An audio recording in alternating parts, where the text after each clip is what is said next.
Más ancho es el amor de Cristo que el foso que nos separó. Me alcanzó en mis tinieblas, solo en Él hay salvación.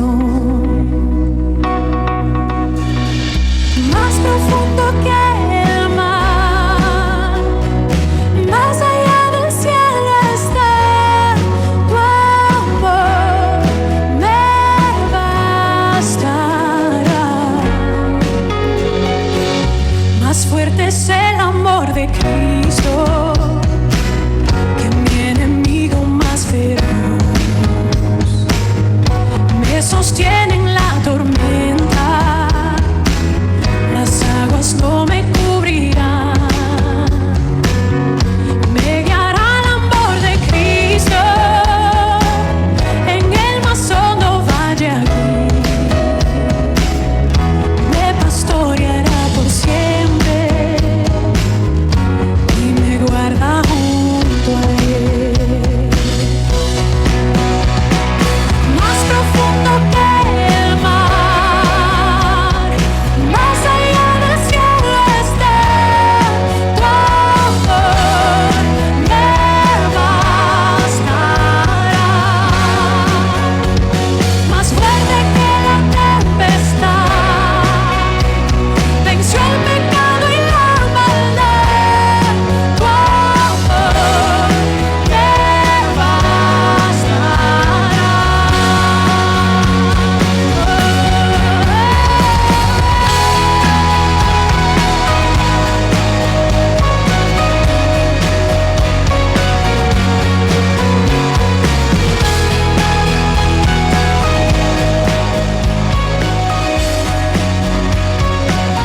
Más dulce es el amor de Cristo, mientras más cerca estoy del fin. Disfrutaré su amor por siempre, ante su trono estaré. Me llenará el amor de Cristo al su rostro contemplar. Yo le amaré por siempre, su alabanza cantaré, su alabanza cantaré, su alabanza cantaré, su alabanza cantaré. Más profundo que el mar, más allá del cielo está tu amor, me bastará. Más fuerte que la tempestad, venció el pecado y la maldad. Tu amor me bastará.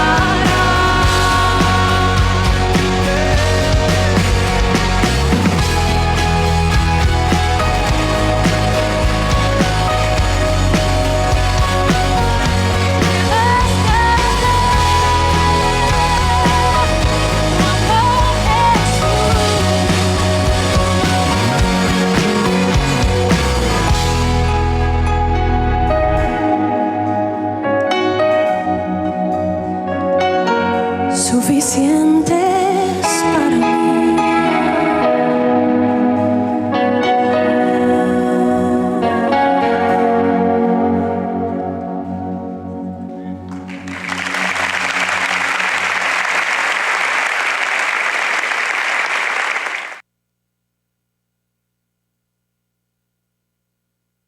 ¿Listo para tu entrenamiento? Prepárate con una protección sin límites.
su gloria para traernos hacia Él.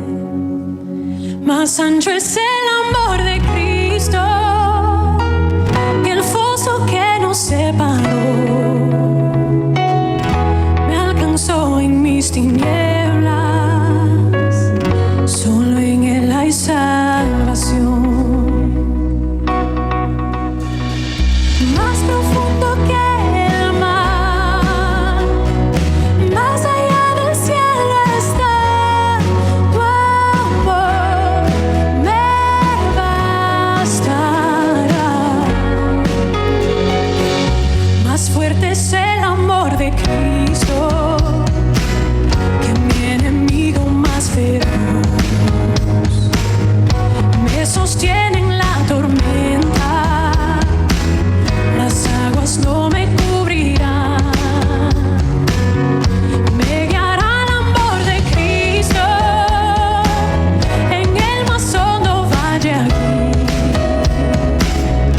Me pastoreará por siempre y me guarda junto a Él. Más profundo que el mar, más allá del cielo está tu amor, me bastará. Más fuerte que la tempestad, venció el pecado y la maldad. Tu amor me bastará.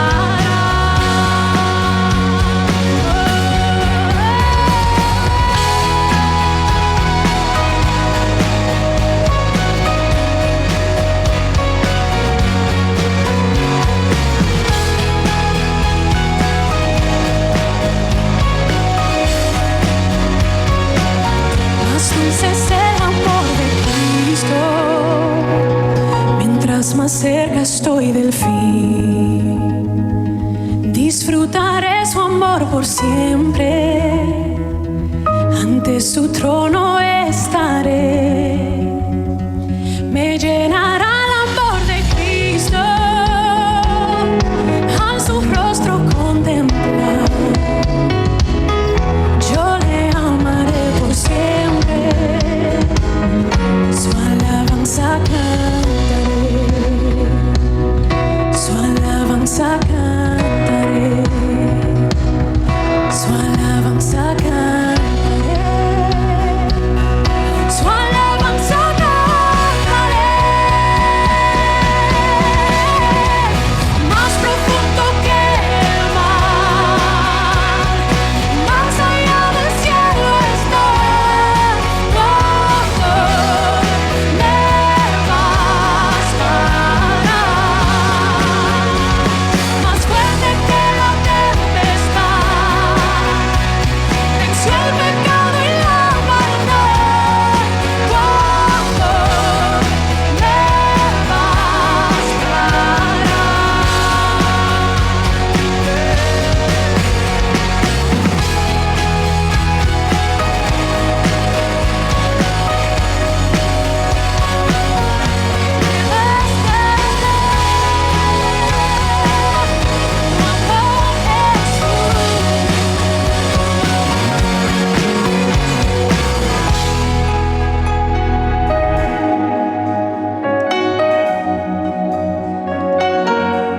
Suficientes para mí.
cual se muestra el carácter misericordioso de nuestro Señor y Salvador Jesucristo. Si aquí podemos ponerle título a este pasaje, vemos la misericordia de Dios en práctica ante las dificultades de este mundo. ¿Qué dice aquí Lucas en su capítulo 7?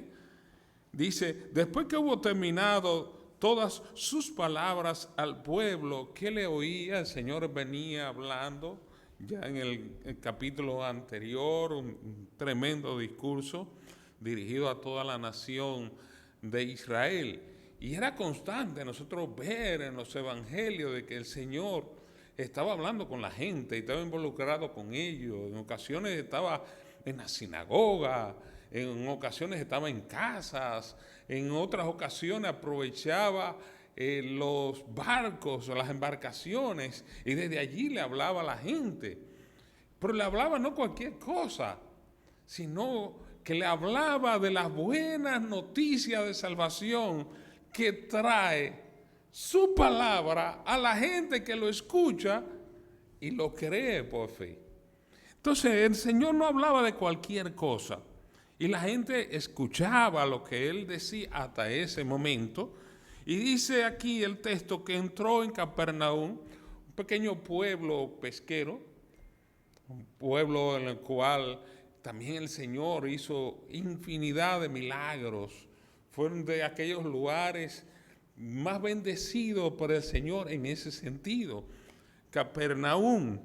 Ahora, ¿qué hizo el Señor allí en aquel lugar? ¿Qué aconteció después de que el Señor hablara y posteriormente el Señor entra en este pueblo llamado Capernaum? El texto nos dice, y el siervo de un centurión, a quien éste quería mucho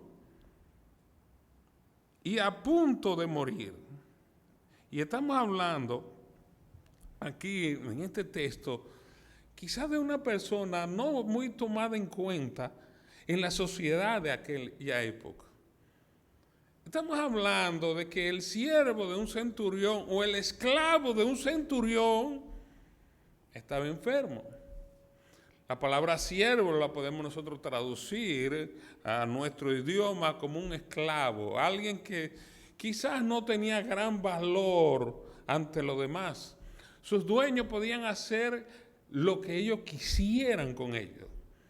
Sin embargo, aquí en esta porción nos encontramos que uno de esos esclavos, cuyo amo era un centurión, alguien que dirigía 100 soldados dentro del ejército romano.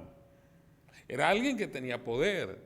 Todavía al día de hoy un capitán es alguien importante en cualquier ejército del mundo. Un capitán es alguien que tiene personas a su cargo. Un capitán es alguien que está dentro de las operaciones mismas de un ejército. No necesariamente el que está en las oficinas. Un capitán tiene a su cargo personas que están donde está prácticamente la batalla. Es decir, que notamos en primer lugar de que un esclavo de él, de un centurión, de un capitán del ejército romano, y aquí hay algo que nos debe llamar a nosotros la atención. ¿Qué dice el texto más adelante? A quien éste quería mucho. Los soldados romanos no se caracterizaban por ser personas amorosas. Los soldados romanos han sido catalogados a través de la historia como los soldados más disciplinados, uno, pero dos, de los soldados que no tenían compasión prácticamente por nadie. Por donde pasaba el ejército romano, La población sentía de que por ahí pasaron los romanos. Bueno, es tan tal la cosa de que Italia, que es la nación donde nosotros vemos el centro de lo que es el Imperio Romano, todavía los italianos al día de hoy son gente aguerrida con lo que hacen. En los deportes todos sabemos de que algo que caracteriza a los deportes en conjunto de los italianos, ¿cuál es? La tremenda defensa que tienen. Lo vemos en fútbol, lo vemos en baloncesto y lo vemos en otras áreas. Es decir, eso lo heredaron ellos de los romanos.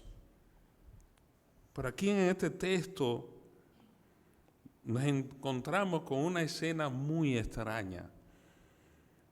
El siervo de un centurión a quien quería mucho. Qué raro. Gente que no tiene compasión con nadie, querer a alguien que no valía nada. Qué raro. Alguien que tenía mucho poder, pensar en alguien que no tenía ningún poder y preocuparse por él. Dice el texto, estaba enfermo y a punto de morir. Estamos hablando de enfermedades y dificultades. Decía que este año precisamente ha sido un año difícil en ese sentido, 1 año y medio, desde el mes de marzo del año pasado, al menos en nuestro país, hemos tenido dificultades mayores en este sentido, pero en esta escena que estamos observando aquí es una escena extraña donde alguien de mucho poder y que generalmente no mostraba mucha compasión con la gente que estaban delante de ellos, sí la tiene con alguien que no valía prácticamente nada en aquel entonces. Ahora, dice el texto, verso 3, cuando el centurión oyó hablar de Jesús, noten ustedes lo que hace. Le envió unos ancianos de los judíos, en otras porciones, pues en pasajes paralelos, dice que fue él mismo que fue, en otro que mandó a unos amigos, pero lo importante es de que este hombre impactado por lo que se decía de Cristo, miren lo que hace. Le envió unos ancianos de los judíos rogándole, característica que también que no era muy normal dentro del ejército romano, rogándole en vez de ordenarle que viniese y sanase a su siervo. ¿Cuántas veces hemos tenido nosotros que rogarle a Dios, rogarle quizá a un médico, para que intervengan a alguien que está enfermo y que está cerca de nosotros? O alguien que nosotros apreciamos mucho, que nosotros le queremos y deseamos de que sea sanado, que sea curado de la situación en la cual se encuentra. ¿Cuántas personas sabemos nosotros que han estado graves cerca de nuestras vidas y nosotros quisiéramos de que viera la intervención primero de Dios y quisiéramos también escuchar de la intervención de los médicos humanos y que puedan sanar aquella enfermedad o circunstancia de vida en la cual está viviendo en ese momento? Bueno, pues aquí lo vemos.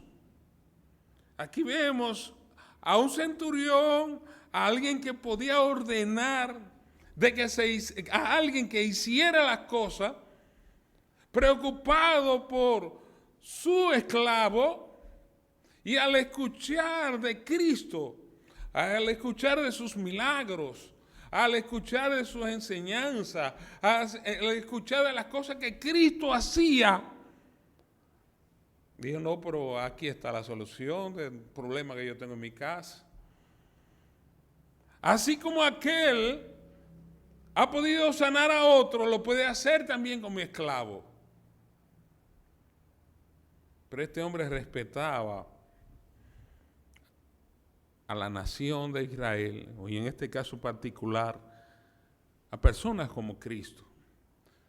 Y de acuerdo a este texto, vemos que utiliza a personas influyentes de los judíos, ancianos, personas mayores, personas que tenían cierto nivel también de influencia dentro de aquella nación, y les ruega que venga y haga lo que él quería que ocurriera, sanar a su esclavo. Pero dice verso 4, y ellos vinieron a Jesús y les rogaron con solicitud, diciéndole, es digno que le conceda esto, porque ama a nuestra nación. ¿Y qué más?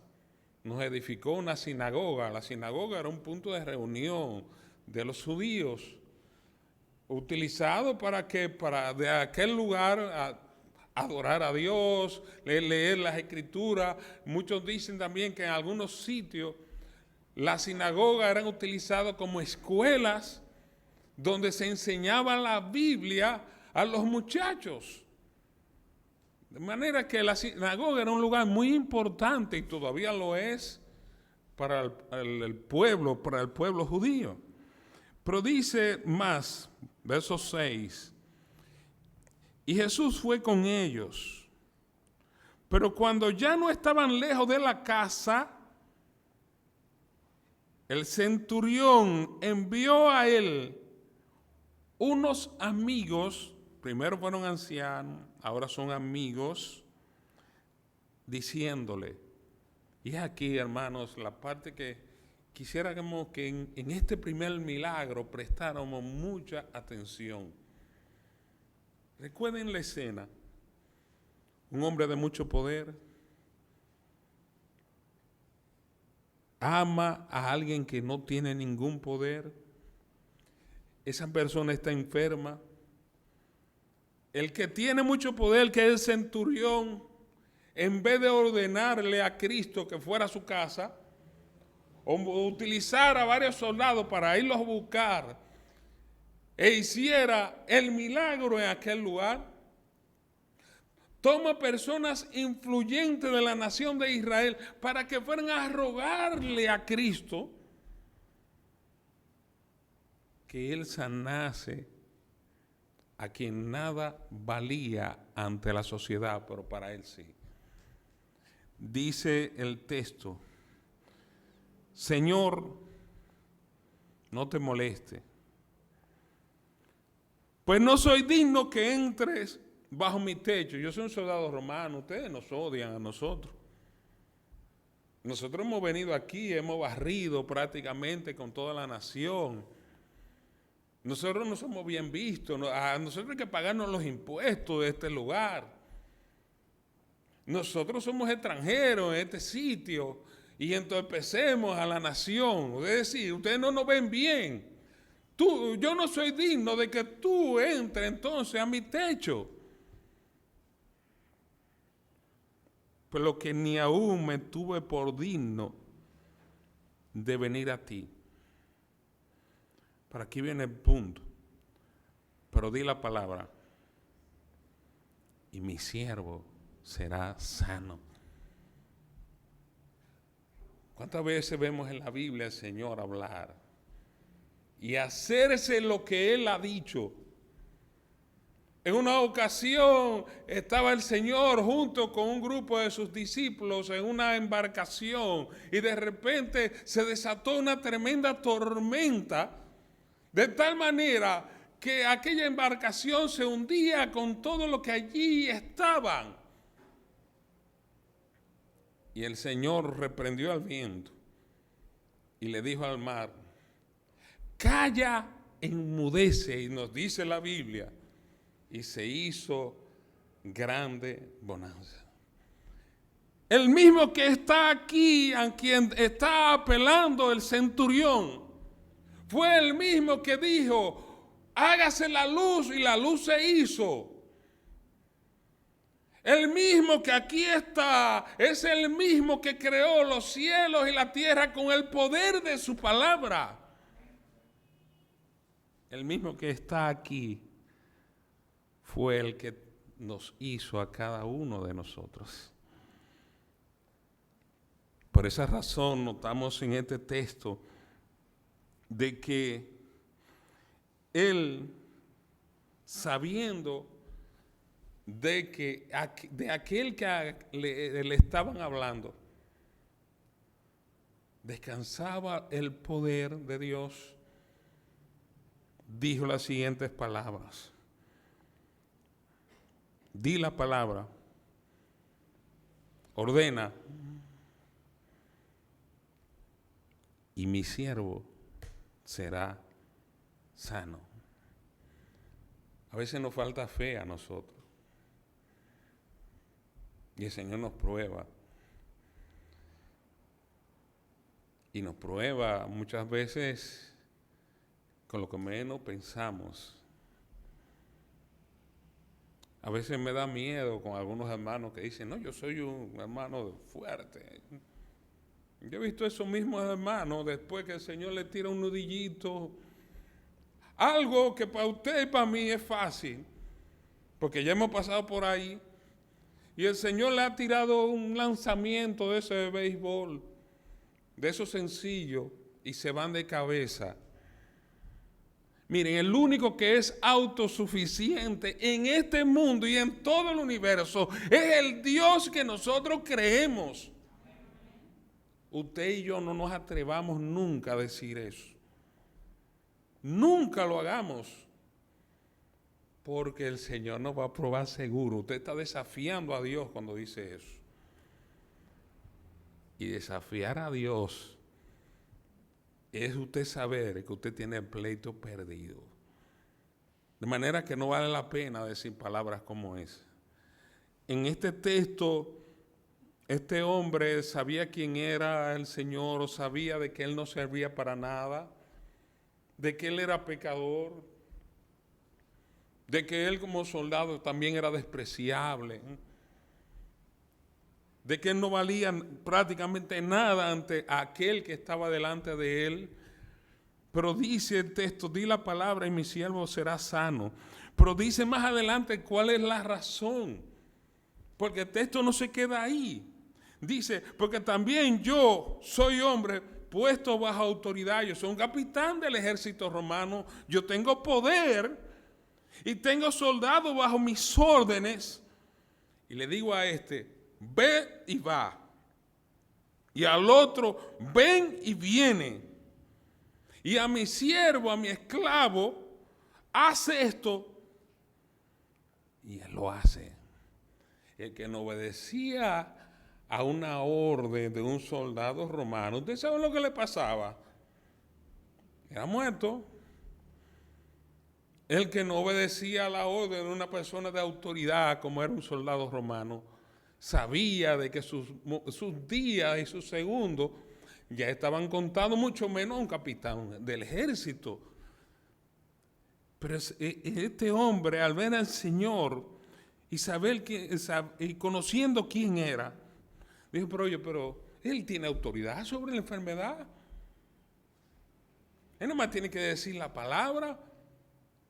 Porque ciertamente yo, que no soy nadie, que soy soldado, le digo a alguien de mi ejército que vaya a un sitio y él va.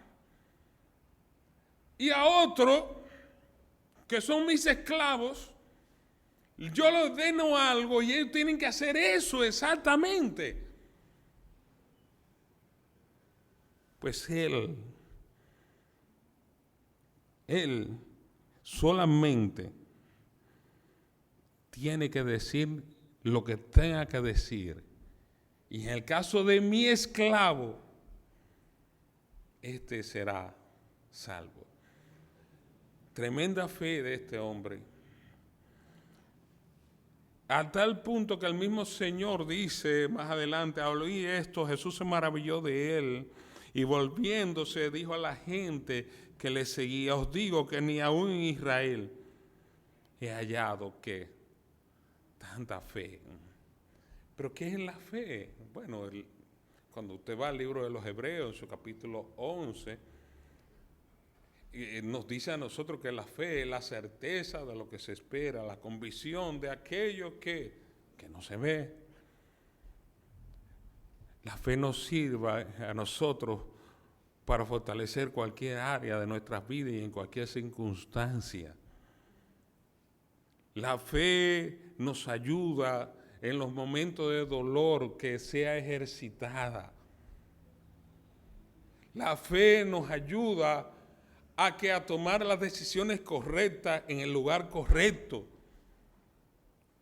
La fe nos ayuda a esperar a Dios, no importa la circunstancia o enfermedad que nosotros tenemos. El texto no nos dice qué enfermedad tenía. Lo cierto del caso es que se ve que estaba grave, que la situación no era fácil, no era tan sencilla, no era con un jarabito que se sanaba al siervo. Es que había una situación que estaba fuera de control. Pero hay un Dios que controla el universo entero. Un Dios que puso una luna para iluminarnos de noche, pero que permite los tiempos aquí en la tierra. Si no, esa luna no estuviera ahí, nosotros no existiéramos en este planeta. Si esa luna no girara como lo hace, en este planeta no hubiese vida. Dios controla la luna, su movimiento, controla el movimiento del sol, controla el movimiento de todo cuanto existe. ¿Qué es una enfermedad para el Señor? Este hombre ejercitó su fe al ver al Señor o al ver lo que iba a hacer. Y manda un agente emisario en el camino a decirle al Señor, mira, yo no soy digno de que tú entres a mi casa, mira, un soldado, una basura, pero con tú decir la palabra de donde tú estás, con eso es suficiente para que la enfermedad que está afectando a mi esclavo sea erradicada, sea sanada, sea controlada, la palabra que usted quiera usar. Con eso era suficiente. Hermano, a veces el Señor tiene que ejercitar nuestra fe. A veces estamos muy contentos y se nos olvida Dios. A veces estamos muy preocupados y en vez de glorificar a Dios, nosotros nos olvidamos también de Dios. ¿Ustedes recuerdan a Job?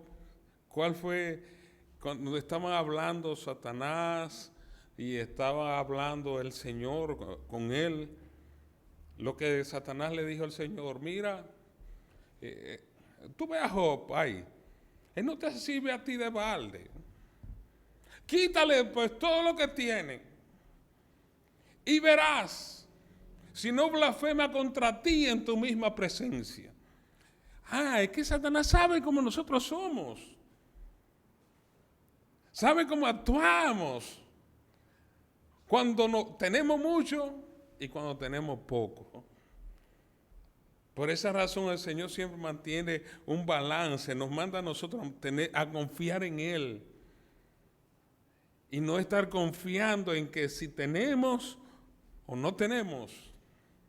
Los dos extremos nos pueden llevar a blasfemar contra Dios.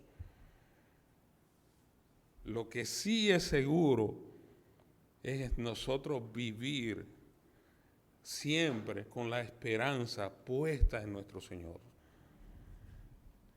Y hermanos, aquí en este texto, este hombre ejercitó su fe ante el Señor al punto que dice el texto, verso 9, al oír esto Jesús se maravilló de él y volviéndose dijo a la gente que le seguía, os digo que ni aún en Israel he hallado tanta fe.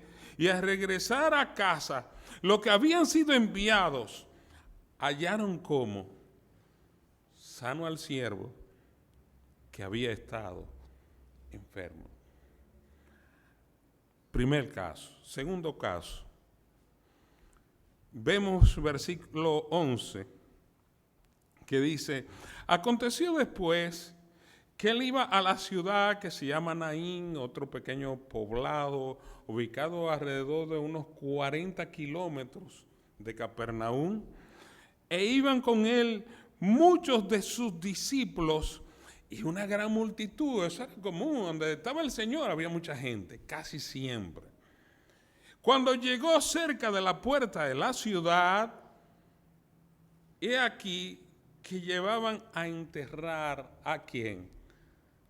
A un difunto. No podía ser una persona viva. En pocos lugares del mundo hemos visto de que algunas culturas lo hacían.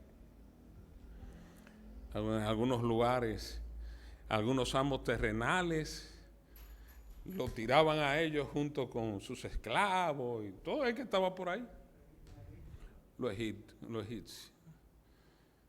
También en unos países de aquí americanos, de los indios, creo que los aztecas, tenían algunas costumbres parecidas a esto.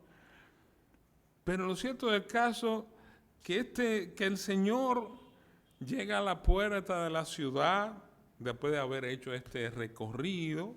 Las afueras de la ciudad sería esto. Y llevaban a enterrar a un difunto. Y dice aquí el texto: hijo único de su madre, y la cual era viuda. Wow, todo junto ahí. Primero, se muere su hijo. Se había muerto ya el esposo de ella. Y la verdad que era un momento triste, bien difícil. Viene el momento del duelo, del dolor. Saben que el duelo viene de una palabra de raíz latina que significa en nuestro idioma dolor.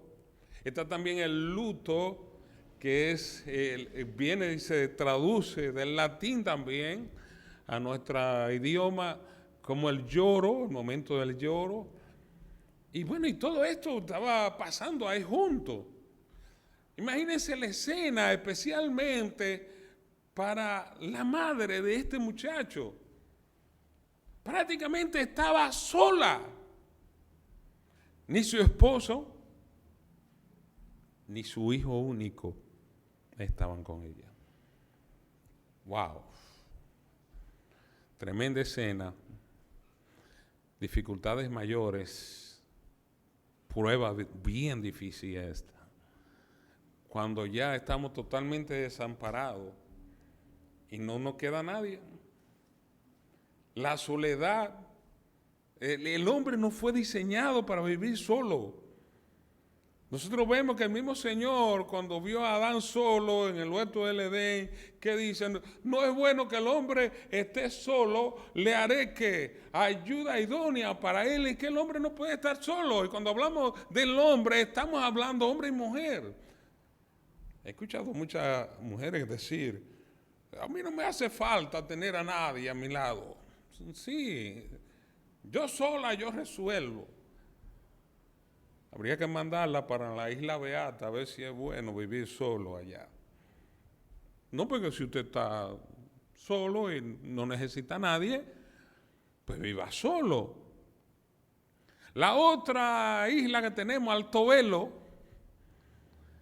que es más difícil de vivir para un ser humano, por las condiciones que hay allí inhóspitas.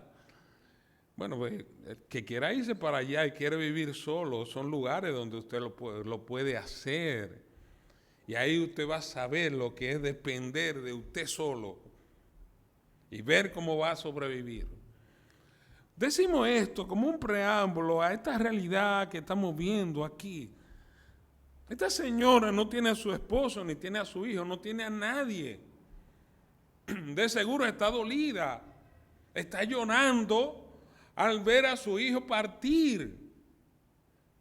Y muchos dicen cuando muere alguien, no te pongas a llorar, sé fuerte, sé esto, sé lo otro. Pero el mismo Señor que está en esta escena nos dice a la Biblia que Jesús lloró. Jesús le dolió la muerte de personas que él amaba. Recuerdan a Lázaro, Juan en su capítulo 11, en el cual se menciona la muerte de Lázaro y cómo fue sepultado y duró 4 días en una tumba y ya prácticamente su cuerpo estaba comenzando a descomponer. Y el Señor dio una orden ante la tumba de Lázaro y le dijo: Lázaro, ven fuera. Y de los sepulcros, aquel hombre que ya estaba pudriéndose salió de allí y el Señor le dio una nueva vida. Hermano, no esperamos que si hemos visto partir a alguien cercano a nosotros, el Señor nos lo va a devolver. Está establecido para nosotros los hombres que muramos ¿cuántas veces? Una vez. Y después de esto, el juicio de Dios, nos dice la Biblia. Es verdad. Muchos hemos visto partir a personas muy queridas nuestras. Algunos quieren vivir en un constante duelo y en un constante luto, y que mira que ya hace un mes, que hacen 2, que hace un año, que hacen 2, que hacen 3, que hacen 4, hermanos. Si fuera así, entonces, ahora que nosotros somos 7.500 millones de personas en este mundo, todos los días fueran de lamento y de llanto. Nos va a doler cuando alguien parta, pero debemos recordar de que a pesar del dolor, el Dios Todopoderoso puede consolar y fortalecer nuestras vidas de tal manera que ese dolor y lamento que nosotros podemos tomarlo, como dice uno de los salmos, el Señor puede tomarlo y cambiarlo ¿en qué? En baile, o en disfrute, o en gozo. Y suena fuerte decirlo en este contexto, sí, pero el Señor lo puede hacer. Y esta escena así también nos lo ilustra a nosotros. ¿Qué está ocurriendo aquí? ¿Hay un muerto? Y es un muerto de alguien que no tiene a nadie. Pero veamos lo que hace el Señor. Dice el texto: y había con ella mucha gente de la ciudad, y cuando el Señor la vio, se compadeció de ella. Algo que tiene el Señor con nosotros es que se compadece de nosotros, y le dijo: no llores. Pero no el de llores que lo decimos a veces por muletilla. Lo decimos porque hay que decirlo, porque es un cumplido. Aquí dice el texto que el Señor se compadeció de ella, se colocó a su lado y le dice estas palabras: no llores. Hermano, muchas veces tenemos que llorar porque alguien murió. Bueno, yo perdí a mi papá. Los primeros días de que yo me convertí, murió mi papá.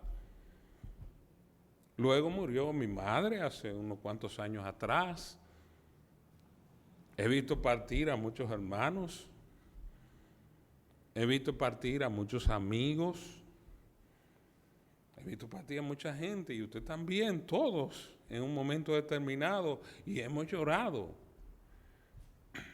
Pero qué bueno es cuando el Señor se compadece y se coloca a nuestro lado y nos dice: no llores, yo estoy aquí, todavía yo no me he ido, todavía yo estoy a tu lado, Todavía ellos pueden jugar tus lives.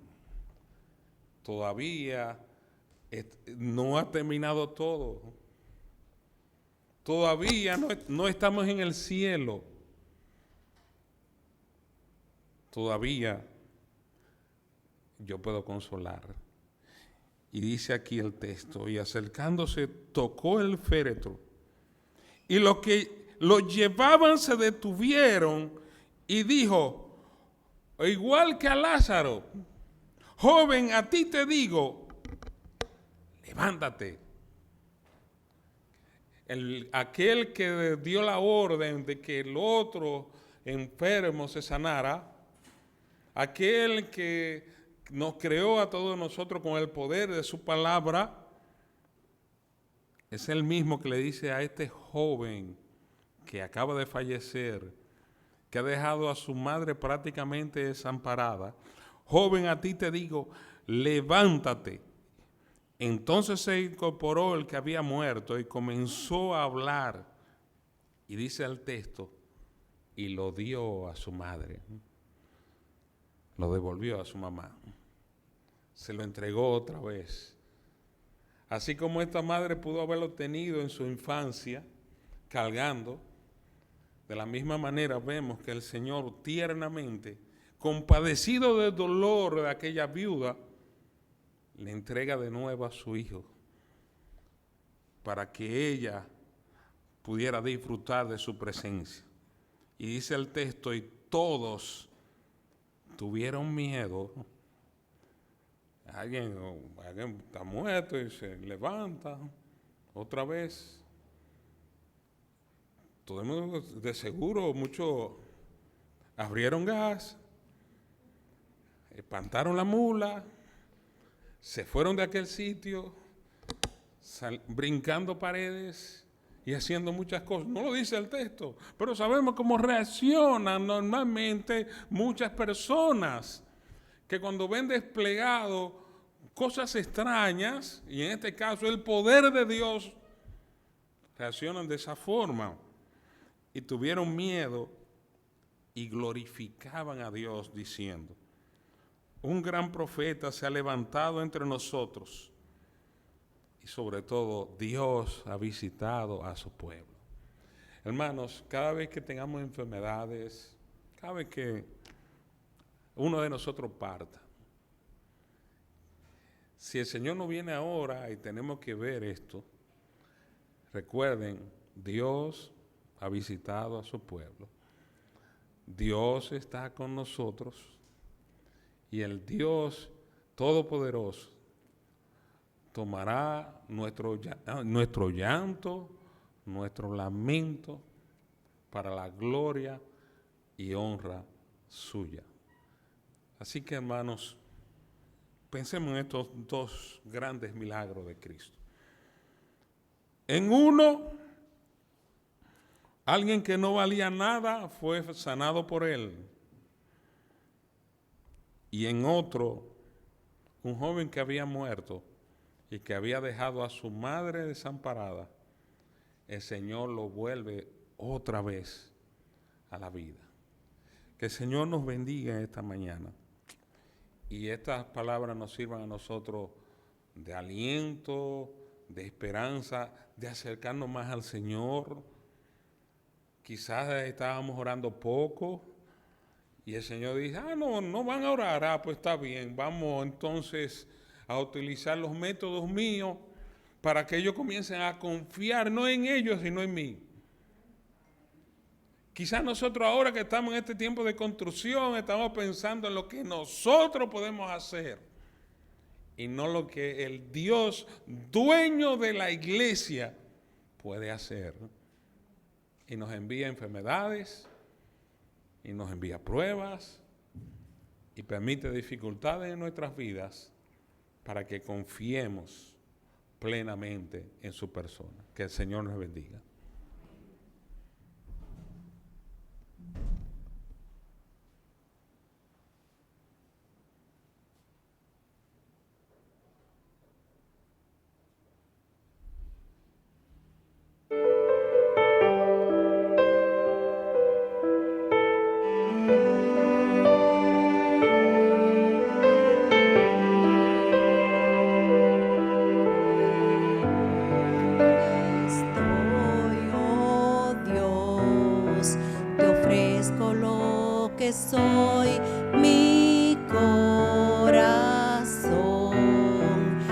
traigo ante tus pies. Sé que tu amor, Dios, nunca me dejará. Restáurame otra vez. Hoy mi rostro elevo a ti, Señor, en tu fuerza sé que vivo estoy. Tócame, que tu amor hoy fluya en mí y que tu paz me cubra hasta el fin. En la tempestad yo venceré y por fe, mi Dios, caminaré y al final, al pasar mi cruz, sabré que un día seré completo en ti.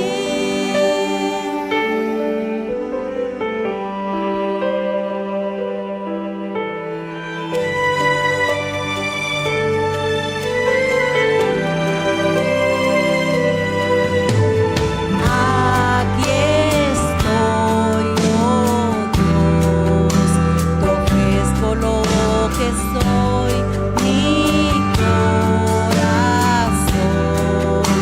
lo traigo ante tus pies.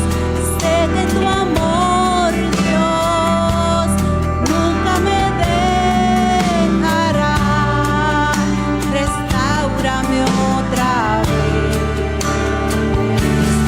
Hoy mi rostro elevo a ti, Señor, en tu fuerza sé que vivo estoy. Tócame,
esperamos que tú sigas guardando y, oh Señor, también ponga fe en nuestra vida día a día, que nosotros podamos estar convencidos de que fuera de ti y sin ti no podemos hacer nada. Señor, gracias por tu palabra.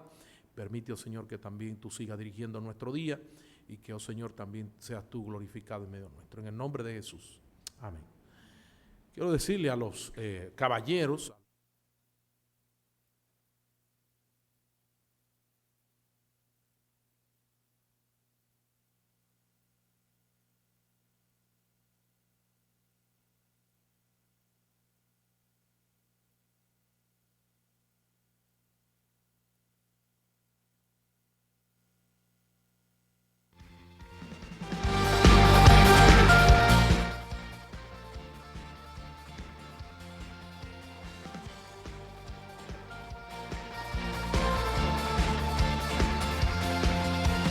¿Quién sino el Señor?